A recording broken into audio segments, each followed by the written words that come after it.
Maging bahagi po ng South Luzon Expressway ay naperwisyo ng mga pagbat. Marami pong mga sakyan din ang na-stranded. Ang bayan po ng Biñan ay nasa ilalim ng state of calamity. May live report si John Consulta. John? Yes, Jiggy. Dito sa may bahagi nga ng South Luzon Expressway ay balik normal lang ang sitwasyon.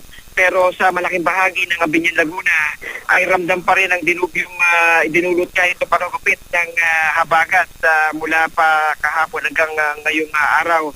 Sa ating pag-iikot kasama ang lokal na pamahalaan ng Biñan, Laguna ay nasaksan nga natin itong matinding perwisyong inabot ng mga residente dito. Ayon kay Mayor Len Alonte ng Biñan ay aabot na sa 15 na barangay out of 24 barangays ng Biñan ang tinamaan ng baha, Jiggy. Ang kaibahan nga dito sa pagkakataong ito, Jiggy, kung dati umaapaw itong Laguna de Bay, sa pagkakataong ito ay hindi yun ang naging problema, kung hindi yung tubig na nanggaling daw sa may bahagi ng Cavite, sa mga bundok ng Cavite, na bumaba, rumagasa papunta rito, tumama dito sa STEX at bumaba na tuluyan dito sa may Biñan, Laguna. Sa mga sandaling ito, Jiggy, 10,000 pamilya na ang apektado dito sa Biñan. At hanggang sa mga oras ito, patuloy ang rescue operations sa mga lugar na medyo baha pa rin.